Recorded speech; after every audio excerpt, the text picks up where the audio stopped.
Hello students, आज का हमारा टॉपिक है इलेक्ट्रिक फील्ड के ऊपर बेसिस प्रॉब्लम्स। इससे पहले वाले लेक्चर में हमने डिस्कस किया था इलेक्ट्रिक फील्ड के ऊपर ही बेसिस प्रॉब्लम्स। आज ये लास्ट लेक्चर होगा इलेक्ट्रिक फील्ड के ऊपर। इसके बाद हम पढ़ेंगे इलेक्ट्रिक फ्लक्स, फिर इलेक्ट्रिक पोटेंशियल के ऊपर बेसिस प्रॉब्लम्स। तो धीरे धीरे हम इस तरह से डिस्कस करेंगे सारे चैप्टर्स को टॉपिक वाइज। तो यहाँ पे कुछ प्रॉब्लम्स लास्ट ईयर एग्जाम में पूछी गई है, जैसे केवीटी प्रॉब्लम्स। जे एडवांस की फेवरेट प्रॉब्लम है, कभी स्पेयर दे देता है तो फिर कभी सिलेंडर दे देता है। तो यहाँ पे कुछ कैविटी बना दी गई, तो कैविटी के अंदर इलेक्ट्रिक फील्ड किस तरह से फाइंड किया जाता है वो हम डिस्कस करेंगे। और कुछ जैसे वायर की वजह से इलेक्ट्रिक फील्ड क्या होता है और उसके ऊपर बेसिस प्रॉब्लम्स किस तरह से एग्जाम में पूछी जा रही है वो हम सब डिस्कस करेंगे। तो सबसे पहले मैं छोटे से कॉन्सेप्ट की मैं बात करता हूँ। यहाँ पे मैं सबसे पहले बात करता हूँ, अगर आपके पास मान लो कि कोई वायर है जिसका लैम्डा क्या है, चार्ज डेंसिटी है कूलम्ब पर मीटर पर यूनिट लेंथ में आने वाला चार्ज। परपेंडिकुलर डिस्टेंस यहाँ पे ये डी है, ठीक है, आर बोल देता हूँ इसको, परपेंडिकुलर डिस्टेंस। इस पी पॉइंट पे अगर मुझे इलेक्ट्रिक फील्ड पता करना है तो इस पी पॉइंट पे यहाँ पे जो इलेक्ट्रिक फील्ड होगा ये एंगल है θ2 और ये एंगल है θ1, ये θ2 और ये θ1।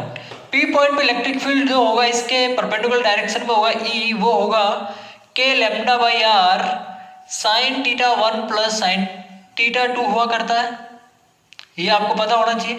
और पैरेलल डायरेक्शन में इसके हुआ करता है k lambda by r cos θ1 minus cos θ2, ये हुआ करता है कोस θ1 माइनस कोस θ2। θ1 यहाँ पे एंटी क्लॉकवाइज है और θ2 यहाँ पे क्लॉकवाइज है, ये जरूर ध्यान रखना। θ1 कहाँ से चलना है, जब तक ये वाला एंड ना मिल जाए। θ2 कहाँ तक चलना है, जब तक ये वाला एंड ना मिल जाए मुझे। तो θ2 क्या है यहाँ पे, θ1 कैसे लेना है, एंटी क्लॉकवाइज। θ2 क्या लेना है मुझे, क्लॉकवाइज सेंस में लेना है, ये चीज आपको ध्यान रखना है। अगर यही वायर अगर इनफाइनाइट हो गया, इनफाइनाइट वायर हो गया, तो यहाँ पे अब देखो ये θ2 लेना है मुझे, तो यहाँ पे इनफाइनाइट वायर है ये पूरा, तो इसको मिलाओ, यहाँ से स्टार्ट होना है θ2, तो यहाँ पे θ1 और θ2 क्या हो जाता है, 90 डिग्री के हो जाता है। तो यहाँ पे जब ये इनफाइनाइट वायर होगा तो ये वाला तो जीरो हो जाता है, यहाँ पे पैरेलल वाला इलेक्ट्रिक फील्ड। जो भी इलेक्ट्रिक फील्ड होता है वो परपेंडिकुलर डायरेक्शन में होता है, और वो साइन थीटा 90 डिग्री होगा, ये भी 90 डिग्री का होगा यहाँ पे, क्योंकि ये बहुत ज्यादा हो जाएगा इस तरह से ऐसे, ठीक है। अब यहाँ से θ2 लो, मिलाओ इसको, तो ये लगभग 90 डिग्री पे जाके मिलता है। सेम नीचे ऐसा होता है यहाँ पे, तो कितना हो गया यहाँ पे इलेक्ट्रिक फील्ड। अगर ये इनफाइनाइट वायर है यहाँ पे मेरे पास, अगर इनफाइनाइट वायर है तो इलेक्ट्रिक फील्ड यहाँ पे होगा 2k लैम्डा बाई आर, ठीक है। आर क्या है, परपेंडिकुलर डिस्टेंस इस वायर से, ठीक है। अगर यहाँ पे ये हाफ इनफाइनाइट वायर है तो यहाँ पे जो इलेक्ट्रिक फील्ड होगा इधर की तरफ k लैम्डा बाई आर और इधर नीचे की तरफ होगा k लैम्डा बाई आर, ये आपको फॉर्मूला पता होना चाहिए। दूसरा चीज आपको पता होना चाहिए, रिंग की वजह से इलेक्ट्रिक फील्ड आपको पता ही है, वो मैंने बता दिया था लास्ट लेक्चर में। आपको अगर हाफ रिंग दे दी गई हो तो उसकी वजह से उसके प्लस लैम्डा चार्ज डेंसिटी है, रेडियस आर है, सेंटर पे इलेक्ट्रिक फील्ड होता है उसका 2k लैम्डा बाई आर, ये आपको पता होना चाहिए। अगर ये नेगेटिव हो गया यहाँ पे तो ऊपर की ओर डायरेक्शन हो जाएगी जब ये नेगेटिव। अगर ये कुछ इस तरह से दे दिया यहाँ पे आपको ये प्लस लैम्डा की, तो यहाँ पे जो नेट इलेक्ट्रिक फील्ड होगा इसकी वजह से यहाँ पे ऐसा और इसकी वजह से यहाँ पे ऐसा, नेट रिजल्टेड इलेक्ट्रिक फील्ड होता है √2k लैम्डा बाई आर। ये k लैम्डा बाई आर होता है और ये भी k लैम्डा बाई आर हुआ करता है, k lambda by r, k lambda by r, तो कितना हो जाएगा √2k lambda by are.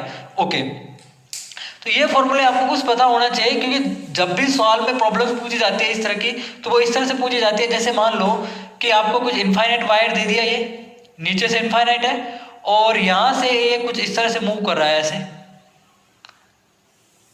Infinite.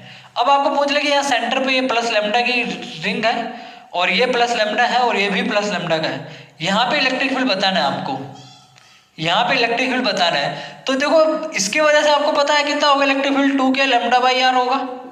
इसकी वजह से यहाँ पे जो इलेक्ट्रिक फील्ड होगा इधर की तरफ k लैम्डा बाई आर और ऊपर की ओर नीचे यहाँ पे होगा k लैम्डा बाई आर। इसकी वजह से इधर की तरफ k लैम्डा बाई आर और एक इधर की तरफ k लैम्डा बाई आर। तो यहाँ पे इलेक्ट्रिक फील्ड कितना होगा वो आपको फाइंड करना है, ठीक है। तो इस तरह की प्रॉब्लम्स आपको पूछी जाएगी एग्जाम्स में।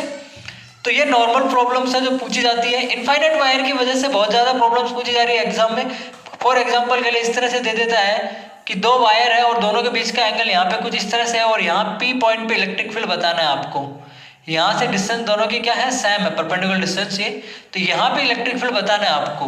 तो इस तरह की प्रॉब्लम्स एग्जाम में ये एंगल थीटा दे रखा है तो इस तरह के एग्जाम में प्रॉब्लम्स पूछी जाती है, तो आपको इनफाइनाइट वायर के कारण फॉर्मूला क्या होता है वो आपको पता होना चाहिए। तो सबसे पहले मैं बात करता हूँ यहाँ पे, ये सवाल है हमारे पास, एक इनफाइनाइट वायर है, ठीक है, एक इनफाइनाइट वायर है और जिसके ऊपर चार्ज डेंसिटी है प्लस लैम्डा। ओके, इतना आपको समझ में आया यहाँ पे। अब मैं बात करता हूँ यहाँ पे कि एक m मास का एक चार्ज है, ठीक है, जिसके ऊपर -q चार्ज है और इसकी इनिशियल वेलोसिटी है v0 और ये d डिस्टेंस पे है t बराबर 0 पे इस वाले वायर से। सवाल ये है आपके पास, क्वेश्चंस आपके पास ये है कि जब इस चार्ज की डिस्टेंस d से 2d हो जाएगी, जब इस चार्ज की डिस्टेंस आपके पास d से 2d हो जाएगी, d से 2d हो जाएगी, तो इसकी स्पीड कितनी होगी इस चार्ज की। आपको क्या बताना है, इसकी स्पीड को बताना है जब ये डिस्टेंस d से 2d हो जाए। तो देखो सवाल में कुछ भी नहीं है ऐसा, इनफाइनाइट वायर की वजह से मुझे इलेक्ट्रिक फील्ड पता है, ये कॉन्सेप्ट आपको आना चाहिए कि यहाँ पे इलेक्ट्रिक फील्ड कितना होगा 2k लैम्डा बाई ये वाली डिस्टेंस यहाँ पे d दे रखी है तो d, ठीक है। अब यहाँ पे होगा क्या इस चार्ज के साथ, ये -q चार्ज इसके इलेक्ट्रिक फील्ड में आ गया, इस वायर के इलेक्ट्रिक फील्ड में आ गया। वायर के इलेक्ट्रिक फील्ड में आने की वजह से इसके ऊपर एक फोर्स लगेगा, नेगेटिव चार्ज है, इलेक्ट्रिक फील्ड की डायरेक्शन इधर की तरफ है, तो इसके ऊपर जो लगने वाला फोर्स होगा वो इधर की तरफ लगेगा, F इलेक्ट्रिक फील्ड वाला फोर्स, ये F equal to Q into E का वैल्यू उठा के यहाँ पे पुट करो।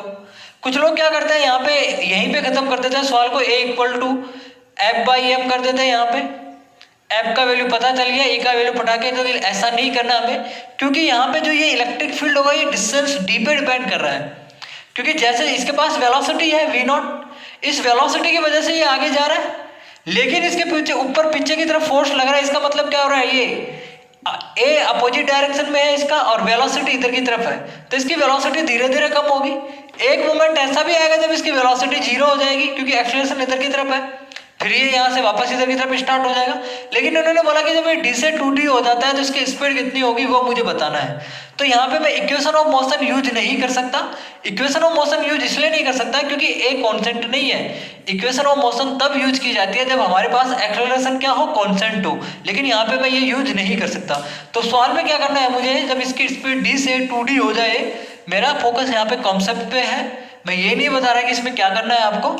जो कॉन्सेप्ट था वो मैंने बताया था आपको कि किस कब लगानी है आपको इक्वेशन ऑफ मोशन, और इस तरह के सवालों में क्या किया जाता है अप्रोच। देखो इन्फिनिटी वायर है, मैं क्या करूंगा x डिस्टेंस पे जाके यहाँ से इसके ऊपर इलेक्ट्रिक फील्ड लिखता हूँ, इस चार्ज के ऊपर, यहाँ पे मान लो x डिस्टेंस पे आ गया यहाँ से, और m इसका मास है और इसकी वेलोसिटी मान लेता हूँ मैं v किसी समय t पे। ओके, यहाँ पे इलेक्ट्रिक फील्ड कितना होगा, इसके ऊपर लगने वाला इलेक्ट्रिक फील्ड यहाँ पे 2k लैम्डा बाई x, ये तो इलेक्ट्रिक फील्ड। फोर्स क्या होगा, q से मल्टीप्लाई कर दूंगा तो ये तो हो गया फोर्स जो कि अपोजिट डायरेक्शन में लग रहा है, और इसकी वेलोसिटी कम हो रही थी, ये मुझे पता चल गया था कि जैसे जैसे आगे बढ़ता है इसकी वेलोसिटी कम होती है। F को क्या लिख सकता हूँ मैं, ma 2k lambda q upon x। A को क्या लिख सकता हूँ मैं यहाँ पे, m into v dv by dx लिख सकता हूँ। कोई प्रॉब्लम यहाँ पे आपको, नो प्रॉब्लम। लेकिन प्रॉब्लम ये है कि यहाँ पे मेरे को ये माइनस साइन के साथ लिखना पड़ेगा, dv बाई dx को मुझे नेगेटिव साइन के साथ लिखना पड़ेगा, क्योंकि जैसे जैसे पार्टिकल आगे जा रहा है ये चार्ज, वैसे वैसे इसकी वेलोसिटी क्या हो रही है, कम हो रही है। तो यहाँ पे माइनस साइन मुझे लगाना पड़ेगा अपनी इच्छा से, क्योंकि x के बढ़ने के साथ इसकी वेलोसिटी कम हो रही है, ठीक है। तो 2k lambda q upon x। सवाल में अब कुछ नहीं बचा है, सवाल खत्म हो चुका है, सवाल में कुछ भी नहीं बचा है। कैसे, देखो सवाल में हमारे पास आया m v dv by dx, यहाँ पे नेगेटिव साइन के साथ लिखना था मुझे, और 2k lambda q upon x, यहाँ पे ये आ चुका था मेरे पास।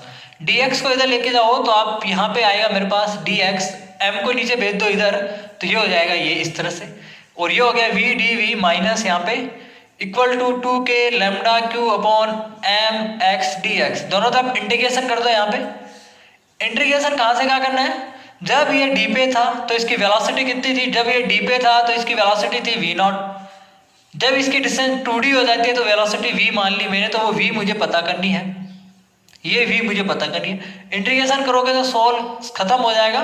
1/x का इंटीग्रेशन आपको पता है ln x हुआ करता है। जेई के स्टूडेंट हो तो मैं चाहता है आगे आपको सॉल्व करना है खुद को। तो सॉल्व में ऐसा कुछ भी नहीं था, केवल ये चीज ध्यान रखनी थी। यहाँ पे equation of motion directly use नहीं करना था, क्योंकि यहाँ पे फोर्स का वैल्यू चेंज हो रहा था, क्योंकि इलेक्ट्रिक फील्ड यहाँ पे कांस्टेंट नहीं है। ओके, तो ये होगी पहली प्रॉब्लम्स हमारे पास खत्म। अब मैं बात करता हूँ यहाँ पे सेकंड प्रॉब्लम्स। वायर ही है, यहाँ पे एक इनफाइनाइट वायर रखा हुआ है कुछ इस तरह से, ऐसे कोई इनफाइनाइट वायर रखा हुआ है आपके पास कुछ इस तरह से। ओके, और एक पॉइंट चार्ज है जिसका चार्ज है प्लस क्यू और मास है एम, और एच हाइट के ऊपर है। ये इस तरह से वायर है और ये यहाँ पे ऐसे है, कुछ इस तरह से है। ठीक है, सारा का सारा वर्टिकल है, और यहाँ पे प्लस लैम्डा इसका चार्ज डेंसिटी दे रखा है। सवाल में है ये कि if point charge are in equilibrium, अगर ये पॉइंट चार्ज इक्विलिब्रियम के अंदर है तो इसका चार्ज कितना होगा, ये पूछा इन्होंने। ठीक है, मास पूछा, सॉरी, इसका मास कितना होगा। अगर ये पॉइंट चार्ज इक्विलिब्रियम के अंदर है तो इसका मास कितना होगा। दूसरा सवाल ये है कि अगर इसको ये यहाँ पे इक्विलिब्रियम में है, इस इक्विलिब्रियम से इसको क्या किया जाता है, जरा सा ऊपर की ओर एक्स डिस्प्लेस कर दिया जाता है। जरा सा, मैंने क्या बोला, स्मॉल डिस्प्लेसमेंट किया यहाँ पे, स्मॉल डिस्प्लेस किया यहाँ पे। तो जरा सा जो डिस्प्लेस किया है तो उसको डिस्प्लेस करने पर ये जो पार्टिकल है वो क्या करने लग जाता है, ऑक्सीडेशन करने लग जाता है। तो उसका टाइम पीरियड कितना होगा वो बताना है आपको। ओके, तो सवाल सॉल्व करो एक बार खुद से अपने से।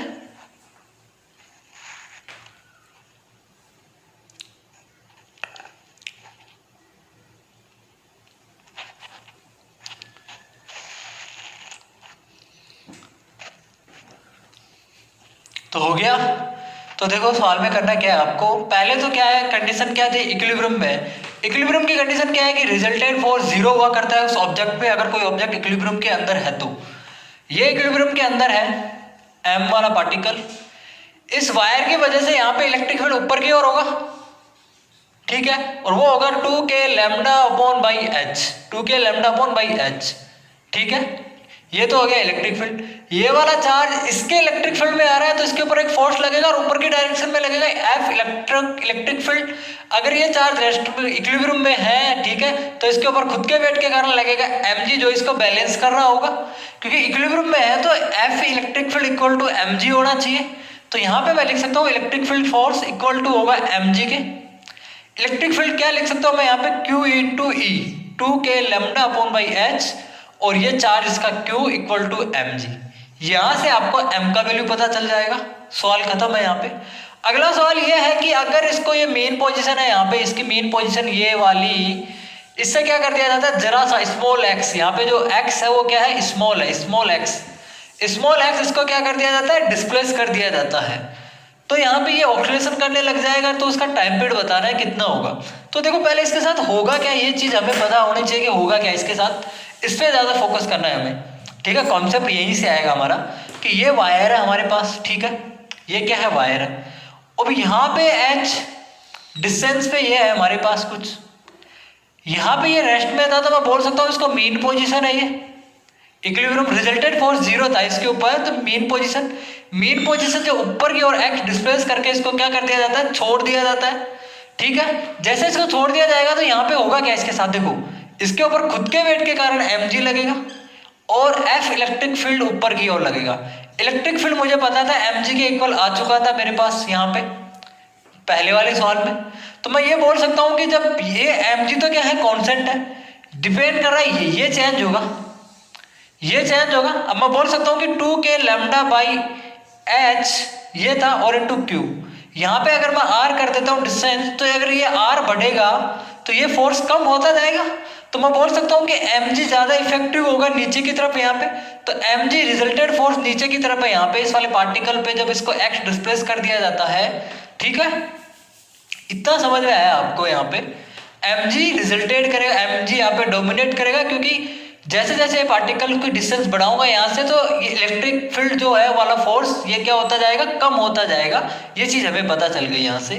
तो मैं इसके ऊपर रिजल्टेड फोर्स लिख रहा हूँ मैं mg माइनस ये चार्ज q इंटू यहाँ का इलेक्ट्रिक फील्ड कितना लिखूंगा वो देखना, 2k lambda by h plus x। ये हो गया रिजल्टेड फोर्स। यहाँ पे mg का वैल्यू ज्यादा है यहाँ पे, ये मैंने बता दिया था, क्योंकि जैसे ऊपर करूंगा तो f इलेक्ट्रिक फील्ड वाला जो फोर्स है वो कम होता जाएगा। ठीक है, अब यहाँ पे मैं सोल्व करता हूँ इसको, तो मैं लिखूंगा mg h plus X minus 2k lambda q upon h plus x.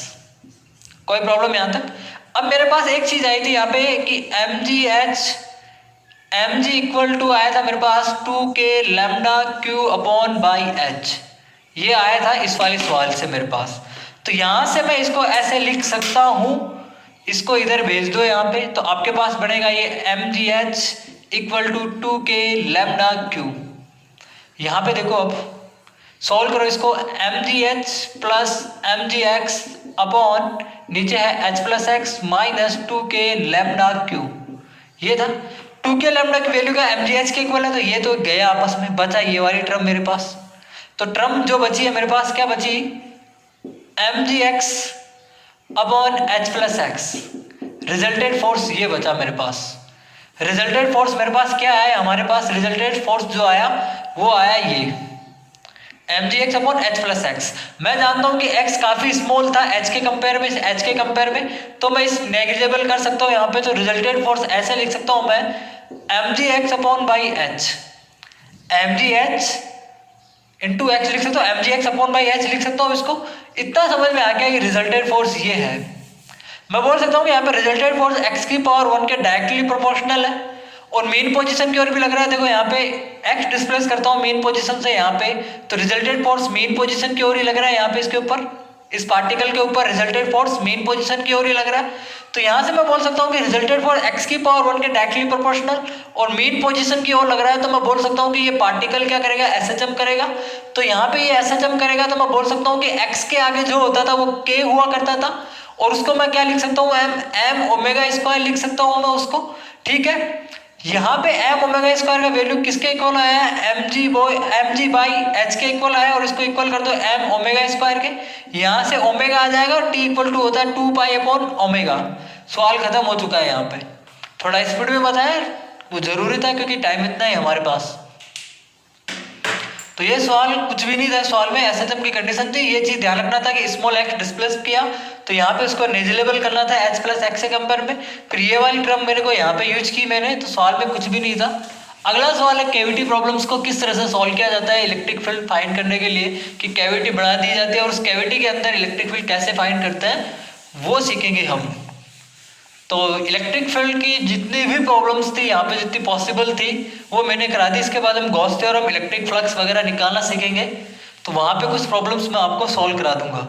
तो सबसे पहले मैं बात करता हूँ यहाँ पे आपके पास कि एक स्पेयर है यहाँ पे, ठीक है, एक स्पेयर है और एक उस स्पेयर के अंदर एक कैविटी बना दी जाती है। मतलब एक कैविटी का मतलब होता है कि उसके अंदर कुछ ऐसे निकाल लिया, कुछ पोर्शन कैविटी बना दी, ठीक है, और इसकी डेंसिटी है प्लस रो, और ये क्या है, स्पेयर है, सॉलिड स्पेयर है, ठीक है, और इसके अंदर कैविटी बना दी।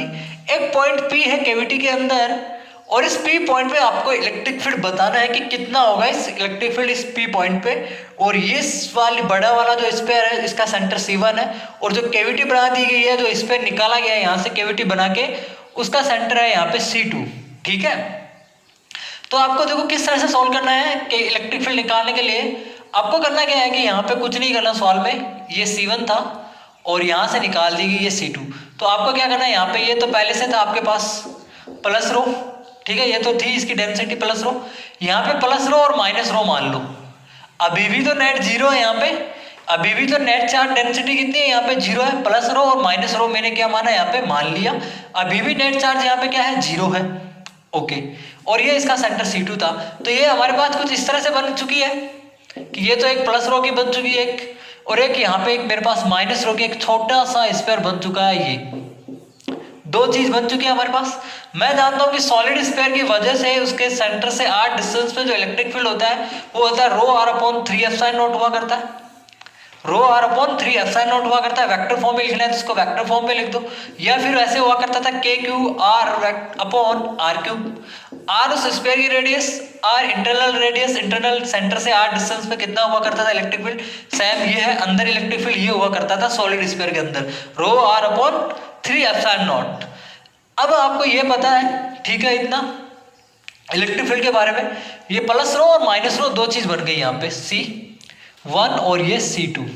अब यहाँ पे ये P पॉइंट यहाँ पे है और इसके लिए P पॉइंट यहाँ पे है। इस P पॉइंट पे इसकी ये वाला इलेक्ट्रिक फील्ड मैं निकाल सकता हूँ यहाँ पे इस P पॉइंट पे, वो कितना होगा, रो r का वैल्यू मैं ऐसे लिख सकता हूँ C1 P vector upon by 3 epsilon not. इसको मैं बोल देता हूँ इलेक्ट्रिक फील्ड E1। E2 में ऐसे लिख सकता हूँ यहाँ पे इस P वाले पॉइंट पे माइनस रो R, ठीक है। R का वैल्यू क्या लिखूंगा यहाँ पे मैं C2P vector upon by epsilon not होगा यहाँ पे 3 एप्सिलॉन नॉट, यहाँ पे ये हो गया। E2 में ऐसे लिख सकता हूँ यहाँ पे इस माइनस रो का हो गया यहाँ पे, तो यहाँ पे सेंटर के अंदर इलेक्ट्रिक फील्ड ऐसा लिख सकता हूँ मैं ये। अब ये हो गया मेरे पास। इतना करने के बाद आपको क्या करना है, इसमें कुछ भी नहीं करना आपको, दोनों को नेट इलेक्ट्रिक फील्ड अगर यहाँ पे पता करना होगा मुझे इस P पॉइंट पे, इसकी वजह से ये वाला इलेक्ट्रिक फील्ड था ये, और इसकी वजह से इलेक्ट्रिक फील्ड ये है, ठीक है, ये था ऐसे। तो नेट इलेक्ट्रिक फील्ड अगर वेक्टर फॉर्म में लिखूंगा मैं तो उसको ऐसे लिखूंगा ई नेट को E1 vector plus E2 vector लिखूंगा। अगर मुझे वेक्टर फॉर्म में लिखना होगा तो E1 vector plus E2 vector ऐसे लिखूंगा मैं वेक्टर फॉर्म में। अगर बहुत सारी क्वांटिटी ऐड करनी है तो F1 प्लस F2 F3 उसी तरह इलेक्ट्रिक फील्ड में किया जाता था, तो मैंने यहाँ पे वही किया, यहाँ पे E1 vector plus E2 vector. E net electric field मुझे इस पूरे प्लस रो की वजह से तो इलेक्ट्रिक फील्ड इतना था और इस माइनस रो की वजह से इलेक्ट्रिक फील्ड इतना था, तो मुझे ऐड करके लिखना है यहाँ पे रो C1P vector upon 3 epsilon not plus E2 कितना है यहाँ पे minus rho C2P vector upon 3 epsilon not. Rho upon 3 epsilon not common ले लेता हूँ यहाँ पे मैं, तो मेरे पास बता है C1P vector minus C2P vector, ये चीज बती मेरे पास। अब देखो यहाँ पे कुछ इस तरह से है, ये P यहाँ पे मेरे पास, और ये था मेरे पास C1 और ये था C2, C1P वेक्टर और C2P वेक्टर ये रहा। मैं इसको अगर ट्रायंगल लॉ अप्लाई करता हूँ यहाँ पे तो कुछ इस तरह से बन चुका है मेरे पास ये। तो मैं यहां से ऐसे लिख सकता हूं कि C1 C2 vector equal to C1 plus C2 vector plus C2P vector, triangle law apply कर रहा हूं यहां पे मैं, इक्वल टू होगा C1P वेक्टर के। इतना समझ में आया आपको कि C1 C2 वेक्टर प्लस ये वाला वेक्टर इक्वल टू ये वाला वेक्टर। यहाँ पे मैंने वेक्टर का जो ट्रायंगल लॉ है वो अप्लाई किया यहाँ पे। ट्रायंगल लॉ अप्लाई करने के बाद यहाँ पे अब आप देखो कि C1 C2 वेक्टर का वैल्यू आ रहा है यहाँ पे, देखो C1P vector minus C2P vector, इसका वैल्यू आ रहा है C1 वेक्टर अपॉन C2 के आ रहा है। तो रो 3 epsilon not C1 vector C2 electric field, ये हो गया net electric field, rho upon 3 epsilon not C1 plus C2। अगर मुझे इसका मैग्नीट्यूड पता करना है तो आप उसको ऐसा लिख सकते हो रो अपॉन 3 एप्सिलॉन नॉट, इन दोनों के सेंटर के बीच की डिस्टेंस अगर मैं d बोल देता हूं तो इसको d लिख सकते हो आप, ठीक है। तो मैं एक चीज बोल सकता हूं कि इस कैविटी के अंदर जो इलेक्ट्रिक फील्ड है वो इन दोनों के सेंटर के बीच की डिस्टेंस के ऊपर डिपेंड कर रहा है यहाँ पे। तो मैं बोल सकता हूँ कि सभी पॉइंट के अंदर इलेक्ट्रिक फील्ड क्या होगा, सेम होगा। तो अगर यहाँ पे कैविटी बढ़ा दी गई है तो इस कैविटी के अंदर यूनिफॉर्म इलेक्ट्रिक फील्ड होता है, हर एक पॉइंट पे इलेक्ट्रिक फील्ड क्या होता है, सेम होता है। तो आपको ये चीज ध्यान रखना है और डायरेक्टली इस फॉर्मूले को आपको लर्न करना है कि C1 C2 दोनों के बीच के सेंटर की डिस्टेंस, और जो कि क्या होता है कांस्टेंट, वो यूनिफॉर्म इलेक्ट्रिक फील्ड होता है यहाँ पे, ठीक है। कैविटी के अंदर यूनिफॉर्म इलेक्ट्रिक फील्ड पाया जाता है, ये चीज आपको लर्न करनी है। एक छोटा सा कॉन्सेप्ट है वो मैं आपको बता रहा हूँ। किसी अगर आपके पास इनफाइनाइट प्लेट दे दी गई हो, जब सवालों में आपको कंडक्टर के बारे में कुछ नहीं बोला गया हो तो मान के चलना है कि आपके पास नॉन कंडक्टर ही है वो चीजें, ठीक है, ये सब आपको पता होना चाहिए। जब आपको प्लेट बोल दी गई है तो मान के चलना है कि इनफाइनाइट प्लेट के बारे में बोला गया है, ठीक है। अब आपके पास क्या है कि डिस्क की वजह से इलेक्ट्रिक फील्ड उसके सेंटर पे क्या हुआ करता था, रेडियस x डिस्टेंस पे इसकी रेडियस r है और सिग्मा चार्ज डेंसिटी है। तो यहाँ पे जो इलेक्ट्रिक फील्ड हुआ करता था वो होता है sigma upon 2 epsilon naught 1 minus x upon root के अंदर r square plus x square हुआ करता था। अगर यहाँ पे मैं इसको बहुत बड़ा फैला देता हूँ, ऐसे इनफाइनाइट रेडियस कर देता हूँ, इसकी इनफाइनाइट रेडियस कर देता हूँ, तो ये चीज तो यहाँ पे 0 हो गई। तो जो इलेक्ट्रिक फील्ड बचेगा वो मेरे पास आएगा सिग्मा अपॉन 2 एप्सिलॉन नॉट। तो इनफाइनाइट प्लेट की को इस तरह से दर्शाया जाता है सवालों में कुछ इस तरह से, प्लस प्लस सिग्मा डेंसिटी है इसकी, तो sigma by 2 epsilon not electric field हुआ करता है इसकी वजह से, sigma by 2 epsilon not electric field हुआ करता है। ये चीज थोड़ा जल्दीबाजी में बता रहा हूँ आपको मैं, सिग्मा बाई 2 एप्सिलॉन नॉट हुआ करता है, ठीक है, इतना पता। अगर सिग्मा को मैं क्या लिख सकता हूँ यहाँ पे, प्लस क्यू बाई ए लिख सकता हूँ यहाँ पे। अगर यहाँ पे सिग्मा है तो क्यू बाई ए लिख सकता हूँ, मान लो चार्ज प्लस सिग्मा है तो क्यू बाई ए लिख सकता हूँ, चार्ज डेंसिटी को पर यूनिट एरिया में आने वाली डेंसिटी। तो यहाँ पे क्यू बाई ए लिख सकता हूँ मैं इसको। तो सिग्मा को यहाँ पे क्या कर दो आप, क्यू बाई ए कर दो, ठीक है, तो Q बाई 2 एप्सिलॉन नॉट जो कि यूनिफॉर्म इलेक्ट्रिक फील्ड पाया जाता है किसी प्लेट की वजह से, इनफाइनाइट प्लेट की वजह से उसके सामने यूनिफॉर्म इलेक्ट्रिक फील्ड पाया जाता है जो कि क्या रहता है, कांस्टेंट रहता है, देख लो, और यूनिफॉर्म इलेक्ट्रिक फील्ड पाया जाता है। ये चीज आपको ध्यान रखनी है। ओके।